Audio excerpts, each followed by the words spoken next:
Teman-teman, di video kali ini saya akan bahas tentang one shot dan cycle. Kita praktek langsung dan melihat langsung ya live perbedaan one shot dan cycle. Karena ini bagi pemula juga asing. Ini apa sih maksudnya one shot dan cycle? Oke, kita langsung aja bahas dan simak video ini hingga selesai.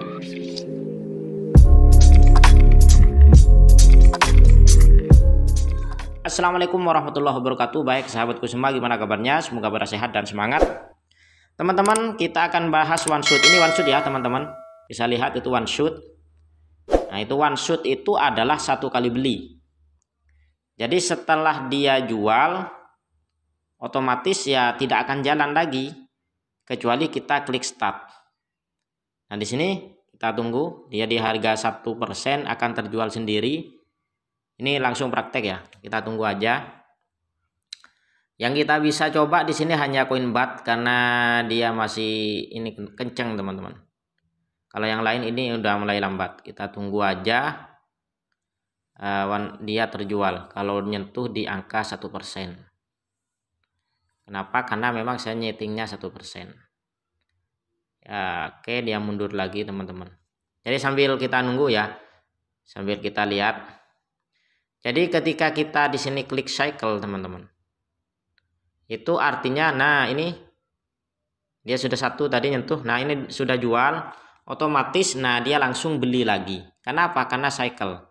Jadi dia sudah jual, kita lihat di transaksinya, dia kan jual tadi, sudah nyentuh satu, dia jual profit 0,7% atau 0,3, dia otomatis beli lagi tanpa harus kita mencet start.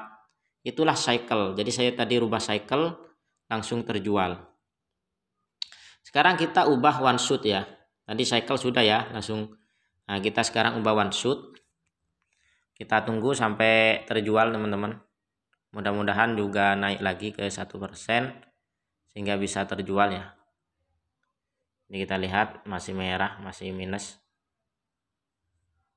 Nah, jadi ini adalah dua cara ya ketika kita memutuskan mau one shot atau cycle. Kalau cycle kita tidak usah nyeting-nyeting sendiri. Jadi kalau kalian itu masih yakin itu pergerakannya masih bagus, koin itu pergerakannya masih cepat, masih bisa naik turun ke atas ke bawah, itu pakai cycle. Jadi kita tidak usah nyeting-nyeting lagi, maksudnya tidak usah mencet-mencet lagi, dia akan kerja sendiri 24 jam. Kalau yang sudah di one shot kayak ini berarti kalian itu sudah mau berhenti, sudah ingin menyelesaikan tradingnya di koin tersebut. Nah, ini ya yang lagi floating, saya one shot semua karena ada rencana sih mau ditutup semua sementara, sudah akhir bulan tanggal 31 teman-teman. Jadi saatnya kita kalkulasi profit bagi yang ngambil bulanan bukan harian. Rencananya mau di close semua nanti. Ya, ini teman-teman. Ini beli lagi, ini pengaruh beli lagi ini bukan pengaruh dari one shot ataupun cycle. Kalau beli lagi ini, jadi dia masih jalan namun dia beli lagi, itu pengaruh dari stop margin call. Jadi ketika stop margin call ini kita matikan, dia tidak akan beli ketika penurunan harga. Namun ketika ini dihidupkan, dia akan beli ketika ada penurunan harga. Sesuai dengan settingan yang ada di sini, margin call configuration. Jadi di sini yang pertama penurunan 0,25 dia akan beli satu kali. Kemudian di penurunan 0,5 dia akan beli satu kali. Turun lagi 0,75 dia akan beli satu lagi. Dan begitu seterusnya. Jadi dananya harus disiapkan.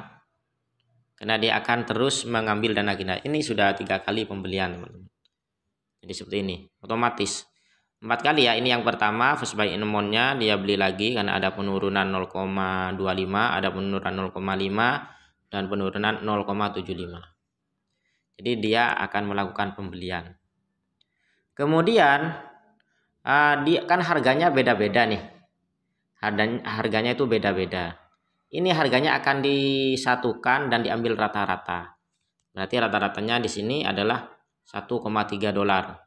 Kenapa kok diambil rata-rata? Karena saya pakai yang wool warehouse mode.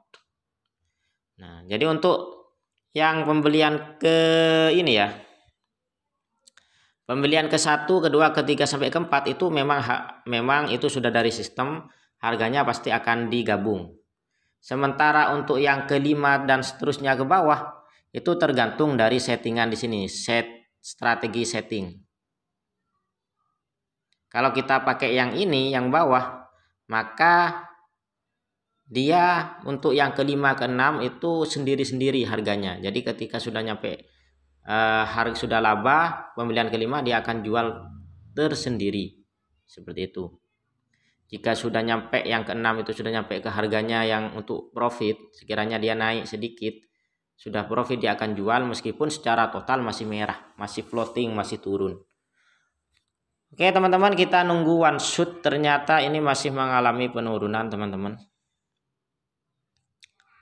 Ini ya masih turun 1, ini malah melakukan pembelian lagi yang ke-5 ini atau yang ke-4, layar ke-4-nya. Kita lihat, oh masih belum ya, masih 3. Oke, kita tunggu aja ya. Mudah-mudahan ini cepat naik dan cepat terjual biar praktek langsung yang one shot lah ini. Oke, saya skip dulu. Baik teman-teman, lanjut ya. Jadi ini sudah melakukan pembelian layar yang ke-4. Artinya dia sudah turun sampai yang ke-4, berarti sampai 1% ya.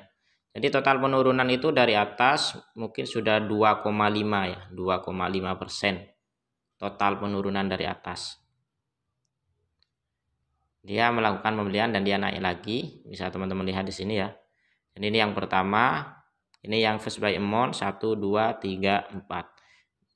Kalau ini itu dari settingan layar, bukan pengaruh dari circle atau dari one shot-nya. One shot dan circle itu berpengaruh ketika sudah jual, take profit, ketika sudah terjual semua. Kalau kita pakai one shot, dia tidak akan beli lagi. Namun kalau cycle, setelah terjual semua koinnya, dia akan beli lagi ketika mengalami penurunan sedikit, seperti itu. Penurunannya ya sesuai settingannya dari sini. Jadi ketika ini kan ada buy in call back-nya, ketika ada penurunan kemudian naik 0,5, 0,1 di sini ya, dia akan langsung beli lagi. Kalau di sini di setting misalkan mengalami penurunan, ada kenaikan 5, baru dia akan beli. Di sini di setting 1, berarti naik sedikit langsung beli lagi. Itu dari pengaruh stop margin call-nya, bukan pengaruh dari circle dan one shot-nya. Oke, jadi ini kayaknya one shot tidak akan terjadi dengan cepat. Kenapa? Karena masih ada penurunan. Kita skip dulu. Oke teman-teman, sambil nunggu ya, teman-teman sebenarnya bisa perhatikan juga di aplikasi Binance-nya di tempat kita trading. Itu sebenarnya di sana ada grafik ya teman-teman. Kalau kalian perhatikan, kalau memang kita paham ini arah candlestick atau kayak lilin ini ya. Jadi kayak lilin ini kan ada merah biru, itu kalau merah itu sebenarnya dia lagi turun di 15 menit terakhir. Ini 1 jam terakhir dia posisinya naik namun sudah mengalami penurunan. Ini 4 jam terakhir, 1 jam. Di sini kita setting juga 30 menit. Ini kalau kita ngerti sih, lihat ini. Sebenarnya sih kalau saya biasanya lihat di sini, sebenarnya kalau kita lihat dari sini dia sudah sangat memuncak, artinya dia sudah cukup tinggi kenaikannya, sehingga dia juga ada potensi untuk turun ke bawah lebih dalam, seperti itu. Jadi kalau kayak gini itu ya kita perlu warning, perlu hati-hati ya teman-teman, ketika nanti turun ke bawah, makanya di situ pakai one shot. Takutnya tiba-tiba harga kembali arah, seperti itu. Oke, kita lihat sekarang ini nampaknya masih belum ya, karena tadi harga rata-rata awalnya sih 300, ketika di layar ke berapa tadi di bat ini, sekarang sudah turun jadi 1,2953 karena sudah ada tambahan layar di situ, jadi harganya lebih turun lagi. Dan ini akan take profit trigger price-nya di 31,3082. Jadi kalau sudah nyentuh 1,3082 otomatis dia akan terjual dan selesai karena pakai one shot, bukan yang seperti awal tadi. Oke teman-teman, lanjut ya. Ini sudah hampir teman-teman. Nah itu sudah 90%. Nah ini kita lihat setelah ini dia akan take profit dan selesai. Nah itu kan selesai. Ini sudah laba teman-teman 0,5 dolar atau 0,9. Jadi ini karena pakai one shot dia tidak beli lagi. Tidak beli lagi. Ketika kita mau beli lagi, maka kita harus tekan start di sini. Karena di sini sudah pakai one shot, ya udah selesai. Jadi itulah perbedaan antara one shot dan circle. Oke teman-teman, sekian aja dulu, semoga bisa dipahami. Thanks for watching, don't forget to subscribe, and last I say, wassalamualaikum warahmatullahi wabarakatuh, salam sukses dan semangat.